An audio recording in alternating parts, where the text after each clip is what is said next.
विश्व 24 न्यूज हर पल आपके साथ। आपलं नाव काय? माझं नाव अविनाश शरद नवगिरे, मी राहणार वडगाव लागता प्रॉपर। हो. आणि ही शेतामध्ये झाले आमचं प्रकरण। हो. त्यामध्ये राजेंद्र करंडे हे प्रमुख व्यक्ती आहे, त्या प्रत्येक गोष्टीमध्ये जबाबदार। आणि काय केले त्यांनी, प्रशासन हातामध्ये धरून आता सध्या आमचं प्रकरण सध्या कोर्टामध्ये चालू आहे आणि एसडी ऑफिसला चालू आहे। आणि ह्यांनी काय केलंय, दमदाटी करून जीव मारण्याची धमकी देऊन प्रशासन हाती धरून हे काम करायचा प्रयत्न केला आणि काम केलंही। त्यामध्ये त्यांनी पोलीस प्रशासन बोलवलं आणि आमच्या वडिलाला धक्काबुक्की करून ढकलण्याचा प्रयत्न केला। आणि त्यांना अगोदरच मणक्याचा वगैरे त्रास आहे, तरी त्यांनी धक्काबुक्की देऊन करून त्यांना पाडण्यात सुद्धा आलेला आहे।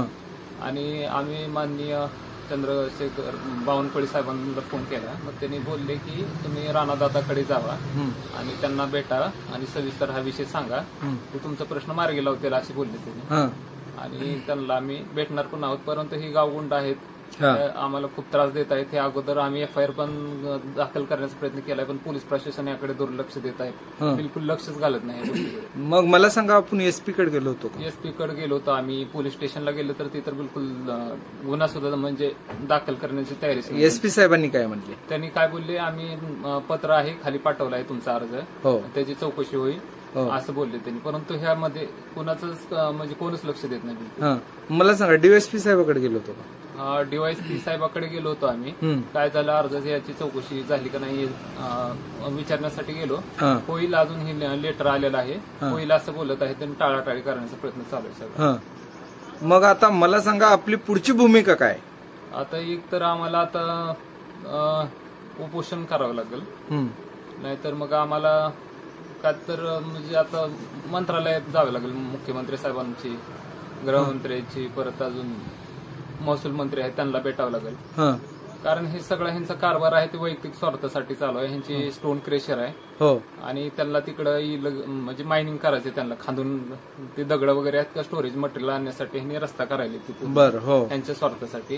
आणि ह्यांचे अशी गावामध्ये अवैध धंदे आहेत की आता तुम्हाला सांगतो, जवळपास त्यांनी कुठलीही मंजुरी नाही, म्हणजे कुठली शासनाची परवानगी न घेता त्यांनी अवैध उत्खनन इतक्या मोठ्या प्रमाणामध्ये केलेलं आहे की त्याचं कुठला रॉयल्टी भरला ना। आता आमच्या तिथं रोडला सुद्धा त्यांनी मूर मानला आणि टाकला, त्याचं रॉयल्टी भरलेलं काही दाखवत नाहीत। आणि आम्ही ही पण बघितलं ह्याला पंचायत समितीला, ह्या रस्त्याची मंजुरीच नाही बिलकुल, त्याचं सुद्धा लेटर आम्हाला BDO साहेबांनी दिले, तरी सुद्धा ही सगळं म्हणजे अधिकार हक्क वगैरे घेऊन त्यांनी काय करले, म्हणजे आमचं एकच घर आहे तेली समाजाचं, आमच्यावर अन्याय करण्याचा आणि प्रेशर करून काम करण्याचा प्रयत्न चालू आहे त्यांचा।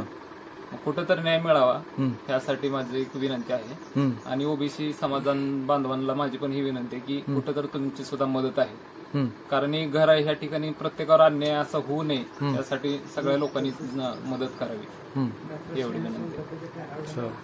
मग मला सांगा, आपण ही जे कालची जी घटना घडली नाही, ह्या घटनेमध्ये दोषी कोण आहे? याच्यामध्ये प्रमुख राजेंद्र करंडे हा व्यक्ती आहे। याच्यामध्ये सगळं प्रशासन हातामध्ये घेऊन त्याने काम करण्याचं प्रकार चालू करतात आणि जास्तीत जास्त आम्हाला मानसिक त्रास देऊन इतका त्रास दिलाय की म्हणजे मर्यादेपेक्षा त्रास झालाय। म्हणजे एवढे परिस्थिती आणली होती की सुसाईड करायची काय अशी परिस्थिती आमच्या वडिलांची झाली होती। त्यांना मानसिक त्रासामुळे त्यांनी मनोरुग्ण हॉस्पिटलमध्ये सुद्धा ऍडमिट होते 15 दिवस। म्हणजे एवढी परिस्थिती, एवढं प्रेशर आणतायत की जसं काय माणसानं जगावं का नाही अशी परिस्थिती केली। इकडे बसून बोला, काय बोलायचं इकडे बसा, बोलायचं मला काय बोलायचं, जे बोलायचं ते बोला तुम्ही इकडे बसा। तुम्ही मला अरे अरे तुम्ही कसं करणार, आम्हाला पैसे नाही, आम्ही पैशावर काम करणारे माणसं ना, मग कोण करीत नाही, आम्ही का पैशावर काम करायला बोला तुम्हाला त्यांनी कशी काय तुम्ही मॅनेज केलेली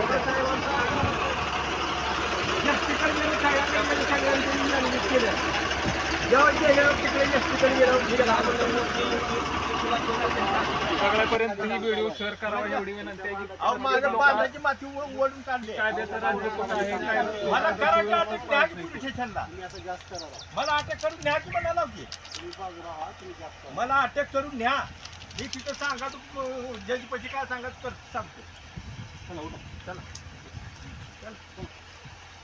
चला उठा, येऊ द्या काय होऊ दे, तो तिकडे इकडे गेल्यावर करता बाकी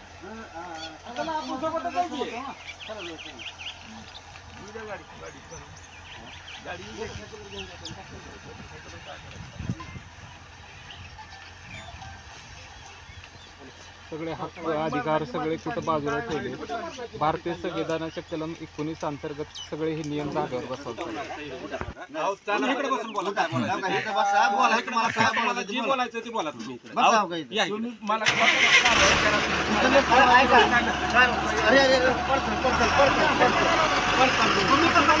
आम्हाला पैसे नाही, आम्ही पैशावर काम करणारे माणसं नाही. कोण करीत नाही, आम्ही का पैशावर काम करायला तुम्हाला